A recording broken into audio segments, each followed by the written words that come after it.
ஓம் சாந்தி 10/3/2025 காலை முரளி. இனிமையான குழந்தைகளே, நீங்கள் மனிதரிலிருந்து தேவதையாக கூடிய கல்வியை கற்க வேண்டும், கற்பிக்க வேண்டும். அனைவருக்கும் சுகதாமம் மற்றும் சாந்தி தாமத்திற்கான வழியை காண்பிக்க வேண்டும். கேள்வி: சதோ பிரதான முயற்சியாளர்களின் அடையாளம் என்ன?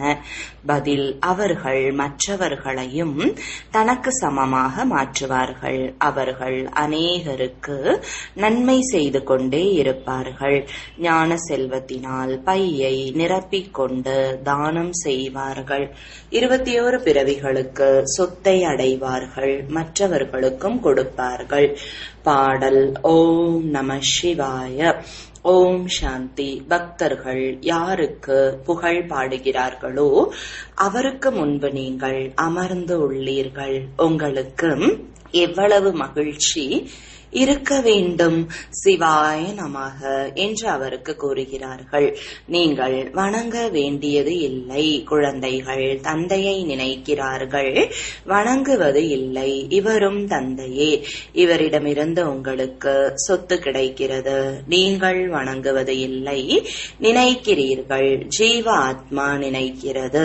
பாபா இந்த உடலை கடனாக பெற்றிருக்கிறார். தந்தையிடமிருந்து எல்லையற்ற சொத்தை எப்படி பெறுவது என அவர் நமக்கு வழி காண்பித்து கொண்டிருக்கிறார். நீங்களும் நன்கு புரிந்து கொள்கிறீர்கள். சத்யுகம் என்பது சுகதாமமாகும். ஆத்மாக்கள் வசிக்கும் இடத்திற்கு சாந்தி தாமம் என்று பெயர். நாம் சாந்தி தாமத்தில் வசிப்பவர்கள் என உங்களுடைய புத்தியில் இருக்கிறது. இந்த கலியுகத்திற்கு துக்கதாமம் என்று பெயர். ஆத்மாக்களாகிய நாம் இப்பொழுது சொர்க்கத்திற்கு போவதற்காக, மனிதனிலிருந்து தேவதையாக ஆவதற்காக படித்துக் கொண்டு இருக்கிறோம் என நீங்கள் அறிகிறீர்கள். இந்த லக்ஷ்மி நாராயணன் தேவதைகள் தானே. புதிய உலகத்திற்காக மனிதனிலிருந்து தேவதையாக மாற வேண்டும். பாபா மூலமாக நீங்கள் படிக்கிறீர்கள். எவ்வளவு படிக்கிறீர்களோ, சிலர் படிப்பில் கூர்மையாக முயற்சி செய்கின்றனர், சிலர் மந்தமாக இருக்கின்றனர்.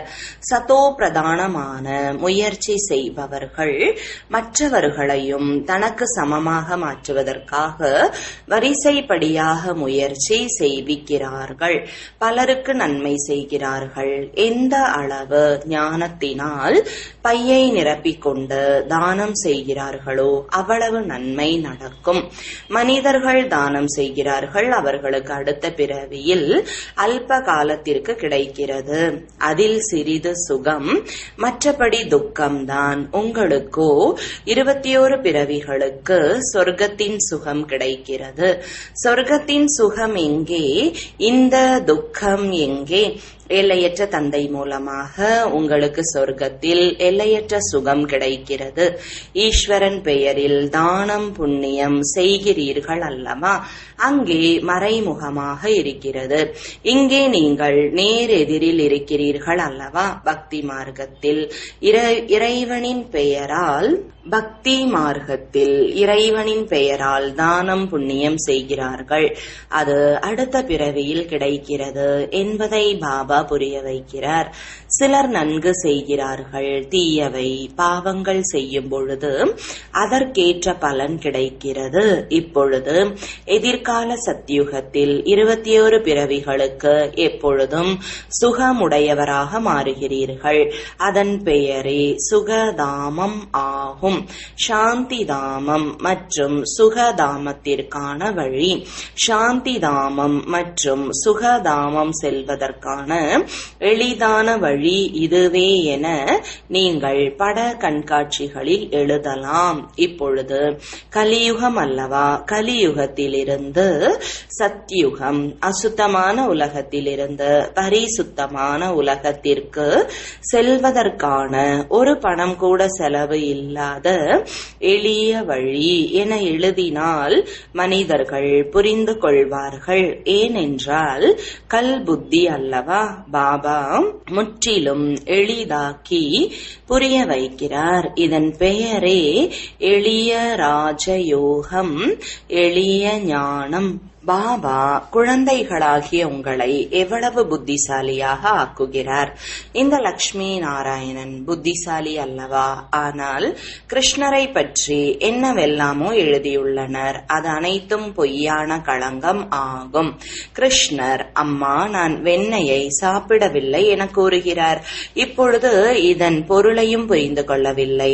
நான் வெண்ணெய் சாப்பிடவில்லை என்றால் யார் சாப்பிட்டது? குழந்தைகளுக்கு பால் புகட்டுவார்கள். குழந்தைகள் வெண்ணெய் சாப்பிடுவார்களா? பால் குடிப்பார்களா? பானையை உடைத்தார் என்று காட்டப்பட்டிருக்கிறது. இது போன்ற விஷயங்கள் எல்லாம் கிடையாது. அவர் ஸ்வர்க்கத்தின் முதல் இளவரசன். மகிமை அனைத்தும் ஒரு சிவபாபாவினுடையது. உலகத்தில் வேறு யாருக்கும் இந்த புகழ் கிடையாது. இந்த சமயம் அனைவரும் தூய்மை இல்லாமல் இருக்கிறார்கள். ஆனால் பக்தி மார்க்கத்திற்கும் பெருமை இருக்கிறது. பக்த மாலையின் புகழ் கூட பாடப்படுகிறது. பெண்களில் மீராவின் பெயர் கூட இருக்கிறது. ஆண்களில் முக்கியமாக நாரதரின் பெயர் பாடப்பட்டு இருக்கிறது. ஒன்று பக்த மாலை, இன்னொன்று ஞான மாலை என நீங்கள் அறிகிறீர்கள். பக்த மாலையிலிருந்து ருத்ர மாலையினராக மாறுகிறார்கள். பிறகு ருத்ர மாலையிலிருந்து விஷ்ணுவின் மாலை உருவாகிறது. ருத்ர மாலை சங்கம யுகத்தினுடையதாகும். இந்த ரகசியங்கள் குழந்தைகளாகிய உங்களின் புத்தியில் இருக்கிறது. இந்த விஷயங்களை பாபா உங்களுக்கு நேரடியாக புரிய வைக்கிறார். எதிரில் அமரும் பொழுது உங்களுக்கு மெய் சிலிர்க்க வேண்டும். ஆஹா சௌபாகியம்! 100% துர்பாகியசாலியிலிருந்து நாம் சௌபாகியசாலியாக மாறுகிறோம். குமாரிகள் காமவாளுக்கு வளைந்து கொடுக்கவில்லை. அது காமவாள் என பாபா கூறுகிறார். ஞானத்தின் வாள் என்கிறார்கள். ஞானத்தின் ஆயுதங்கள் என பாபா கூறியுள்ளார். அவர்கள் தேவிகளிடம் ஸ்தூல ஆயுதங்களை கொடுத்துள்ளனர். அவர்கள் இம்சை கொடுக்கக்கூடிய பொருட்கள். சுய தரிசன சக்கரம் என்றால் என்ன என்று மனிதர்களுக்கு தெரியவில்லை. சாஸ்திரங்களில் கிருஷ்ணருக்கு கூட சுய தரிசன சக்கரத்தை தந்து வன்முறையை காண்பித்துள்ளனர். உண்மையில் இது ஞானத்தின் விஷயம். இப்பொழுது நீங்கள் சுய தரிசன சக்கரத்தை சுற்றுபவர் ஆகிறீர்கள். அவர்கள் இம்சையின் விஷயத்தை காண்பித்துள்ளனர். குழந்தைகளாகிய உங்களுக்கு இப்பொழுது சுயத்தை பற்றி, அதாவது சக்கரத்தின் ஞானம் கிடைத்திருக்கிறது. உங்களுக்கு பிரம்மாவின் வாய் வழி வம்சம் பிராமண குல பூஷணர்கள் சுய தரிசன சக்கரதாரிகள் என பாபா கூறுகிறார். இதன் பொருளை நீங்கள் உணர்ந்துள்ளீர்கள். உங்களுக்குள்ளும் முழுமையாக 84 பிறவிகள் மற்றும் சிருஷ்டி சக்கரத்தின் ஞானம் இருக்கிறது. முதலில் சத்தியுகத்தில் ஒரே ஒரு சூரிய வம்ச தர்மம் இருக்கிறது. பிறகு சந்திர வம்சம். இரண்டையும் சேர்த்து சொர்க்கம் என்று கூறப்படுகிறது. இந்த விஷயங்கள் கூட உங்களுக்குள் வரிசைப்படியாக புத்தியில் இருக்கிறது. உங்களுக்கு பாபா படிக்க வைத்ததால் நீங்கள் படித்து புத்திசாலியாக ஆகியுள்ளீர்கள். இப்பொழுது நீங்கள் மற்றவர்களுக்கு நன்மை செய்ய வேண்டும். சுய தரிசன சக்கரத்தை சுற்ற வேண்டும். பிரம்மாவின் வாய்வழி வம்சத்தை சார்ந்தவர் ஆகாத வரை சிவபாபாவின் சொத்தை எப்படி அடைய முடியும்? இப்போது நீங்கள் பிராமணன் ஆகி இருக்கிறீர்கள். சொத்தை சிவபாபாவிடமிருந்து பெற்றுக் கொண்டிருக்கிறீர்கள். இதை மறக்க கூடாது. கருத்துக்களை குறிப்பிடுத்துக் கொள்ள வேண்டும். இது 84 பிறவிகளின் ஏணிப்படி. படியில் இறங்குவது எளிதாக இருக்கிறது. படியில் ஏறும் பொழுது இடுப்பில் கை வைத்து எப்படி ஏறுகிறார்கள்? ஆனால் லிப்ட் கூட இருக்கிறது. இப்பொழுது பாபா உங்களுக்கு லிப்ட் கொடுப்பதற்காக வருகிறார். நொடியில் ஏறும் கலை. இப்பொழுது குழந்தைகளாகிய உங்களுக்கு நாம் ஏறும் கலையில் இருக்கிறோம் என்ற மகிழ்ச்சி இருக்க வேண்டும். மிகவும் அன்பான தந்தை கிடைத்திருக்கிறார்.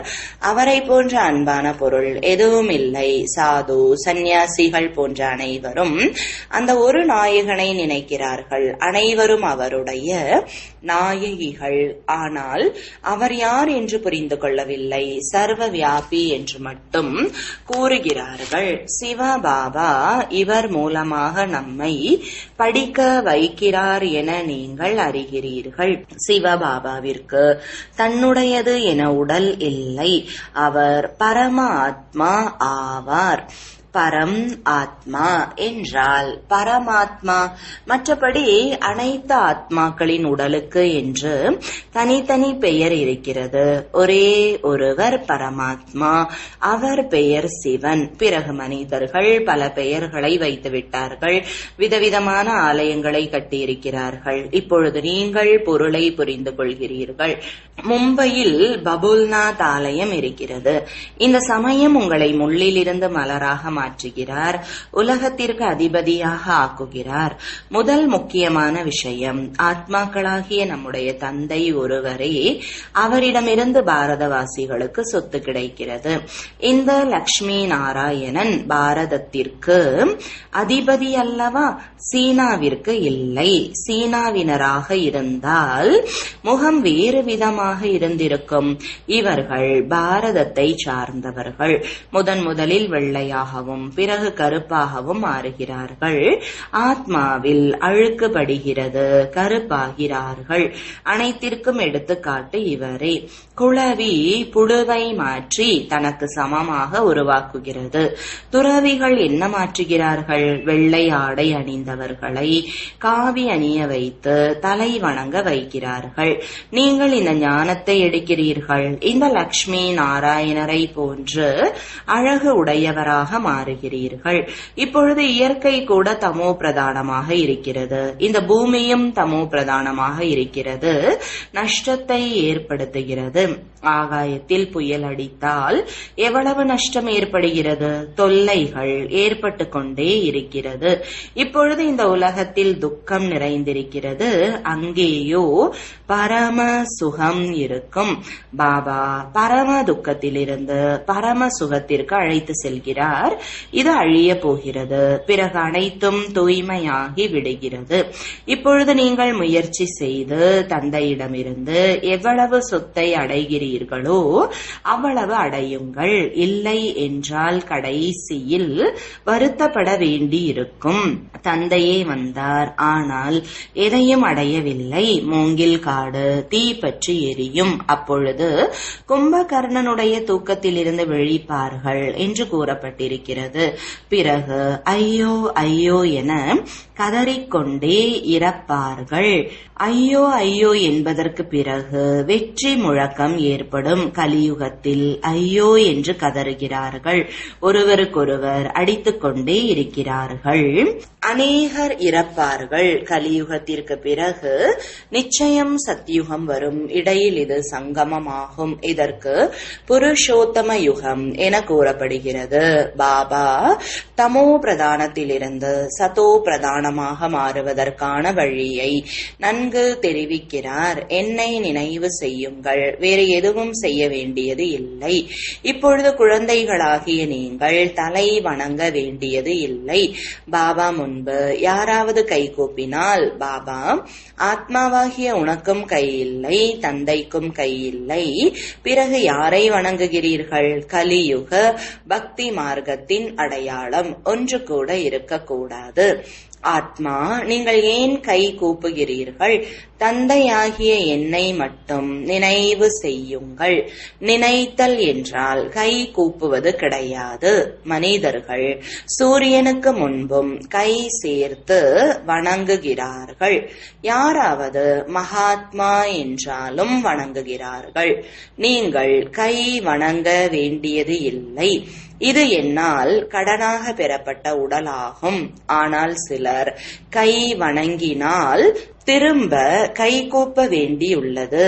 நாம் ஆத்மா, நாம் இந்த பந்தனத்திலிருந்து விடுபட்டு வீட்டிற்கு செல்ல வேண்டும் என நீங்கள் புரிந்து கொள்ள வேண்டும். இதன் மீது வெறுப்பு வருகிறது. இந்த பழைய உடலை பாம்பை போல விட்டுவிட வேண்டும். குளவியிடம் எவ்வளவு அறிவு இருந்தால் புழுவையும் குளவியாக மாற்றுகிறது.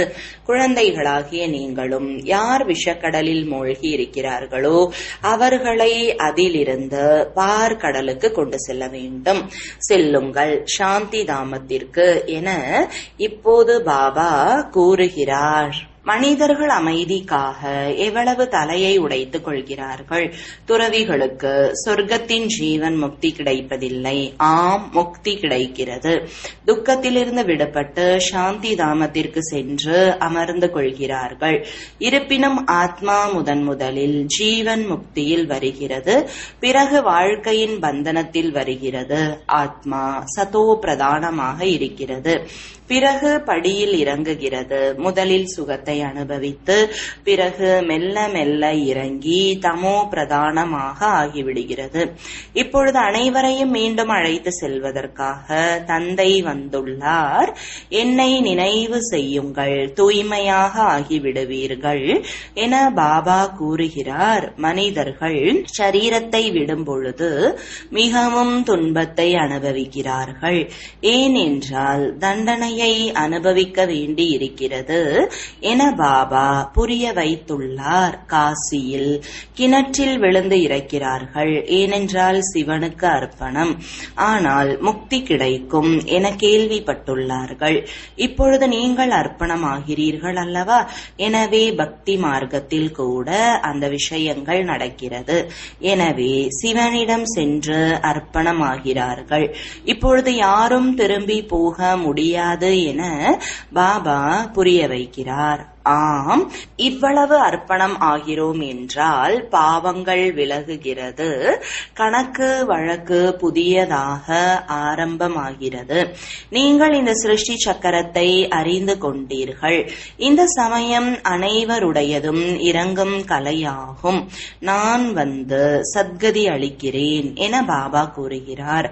அனைவரையும் வீட்டிற்கு அழைத்து செல்கிறேன். தூய்மை இல்லாதவர்களை உடன் அழைத்து செல்ல மாட்டேன். ஆகவே இப்போது தூய்மையாக ஆகிவிட்டால் உங்களுடைய ஜோதி எரிய ஆரம்பிக்கும். திருமணத்தின் போது பெண்ணின் தலையில் மண் விளக்கில் தீபம் ஏற்றுகிறார்கள். இந்த பழக்கம் இந்த பாரதத்தில் தான் இருக்கிறது. பெண்ணின் தலையில் மண் விளக்கில் தீபம் ஏற்றுகிறார்கள். கணவனின் தலையில் ஏற்றப்படுவது இல்லை.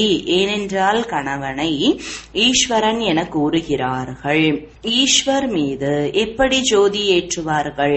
என்னுடைய ஜோதி எரிந்து கொண்டுதான் இருக்கிறது என பாபா புரிய வைக்கிறார். நான் உங்களுடைய ஜோதியை ஏற்றுகிறேன். பாபாவை ஜோதி என்றும் கூறுகிறார்கள். பிரம்ம சமாஜத்தினர் ஜோதியை ஏற்றுக்கொள்கிறார்கள். எப்பொழுதும் ஜோதி எரிந்து கொண்டிருக்கிறது. அதைதான் நினைக்கிறார்கள். அதையே பகவான் என்றும் நினைக்கிறார்கள். ஒரு சிலர் சிறிய ஜோதி பெரிய ஜோதியோடு கலந்துவிடும் என நினைக்கிறார்கள். பல வழிகள் இருக்கிறது. உங்களுடைய தர்மம் அளவற்ற சுகத்தை கொடுக்கக்கூடியது என பாபா கூறுகிறார். நீங்கள் சொர்க்கத்தில் அதிகமான சுகத்தை பார்க்கிறீர்கள். புதிய உலகத்தில் நீங்கள் தேவதையாக ஆகிறீர்கள். உங்களுடைய படிப்பே எதிர்கால புதிய உலகத்திற்கானது. மற்ற படிப்புகள் அனைத்தும் இந்த உலகத்திற்கானவை. இங்கே நீங்கள் படித்து எதிர்காலத்தில் பதவியை அடைய வேண்டும். கீதையில் கூட உண்மையில் ராஜயோகம் கற்பிக்கப்பட்டு இருக்கிறது. கடைசியில் போர் ஏற்பட்டது.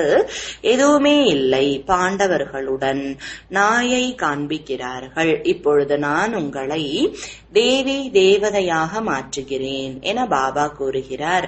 இங்கே பலவிதமான துக்கங்களை கொடுக்கக்கூடிய மனிதர்கள் இருக்கிறார்கள். காம விகாரத்திற்காக எவ்வளவு துக்கத்தை கொடுக்கிறார்கள். இப்பொழுது எல்லையற்ற தந்தை ஞானக்கடல் நம்மை படிக்க வைத்துக் கொண்டிருக்கிறார் என்ற மகிழ்ச்சி உங்களுக்கு இருக்க வேண்டும். மிகவும் அன்பான நாயகனாக இருக்கிறார். நாயகிகள் அரைக்கல்பம் நினைக்கிறோம். நீங்கள் நினைத்து கொண்டே வந்துள்ளீர்கள். இப்பொழுது நான் வந்திருக்கிறேன், நீங்கள் என்னுடைய வழிபடி செல்லுங்கள் என பாபா கூறுகிறார். தன்னை ஆத்மா என உணர்ந்து தந்தையாகிய என்னை நினைவு செய்யுங்கள். வேறு யாரும் இல்லை. என்னுடைய நினைவு இல்லாமல் உங்கள் பாவம் எரிந்து போகாது. ஒவ்வொரு விஷயத்தில் மருத்துவரிடம் ஆலோசனை கேட்டுக்கொண்டே இருங்கள். அதன்படி விடுபட்டும் பராமரித்துக் கொள்ளவும் செய்யுங்கள் என பாபா ஆலோசனை கொடுக்கிறார். ஒருவேளை ஆலோசனைப்படி நடந்தால் ஒவ்வொரு அடியிலும் பல மடங்கு கிடைக்கும். ஆலோசனைகளை ஏற்றுக்கொண்டால் பொறுப்பிலிருந்து விடுபடலாம். நல்லது. இனிமையிலும் இனிமையான காணாமல் போய் கண்டெடுக்கப்பட்ட செல்லமான குழந்தைகளுக்கு தாயும் தந்தையுமாகிய பாப்தாதாவின் அன்பு நினைவுகள் மற்றும் காலை வணக்கங்கள்.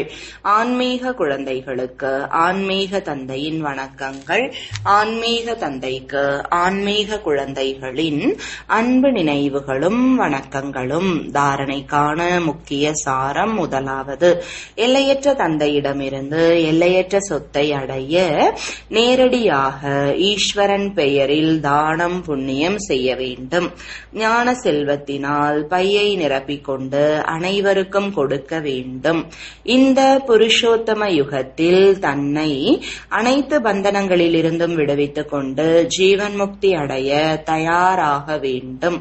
குளவியை போன்று பூம் பூம் என ஊதி தனக்கு சமமாக மாற்றக்கூடிய சேவை செய்ய முடியும். வரதானம், அனைத்து பிராப்திகளின் அனுபவத்தின் மூலமாக சக்திசாலியாகி எப்பொழுதும் வெற்றி மூர்த்தி ஆகுக. யார் ஒருவர் அனைத்து பிராப்திகளின் அனுபவசாலியோ அவர் சக்தி வாய்ந்தவர். அத்தகைய சக்திசாலியான அனைத்து பிராப்திகளின் அனுபவி ஆத்மாக்கள் வெற்றி மூர்த்தி ஆவார்கள். ஏனென்றால் இப்பொழுது அனைத்து ஆத்மாக்களும் சுகம், அமைதியின் மாஸ்டர் வள்ளல்.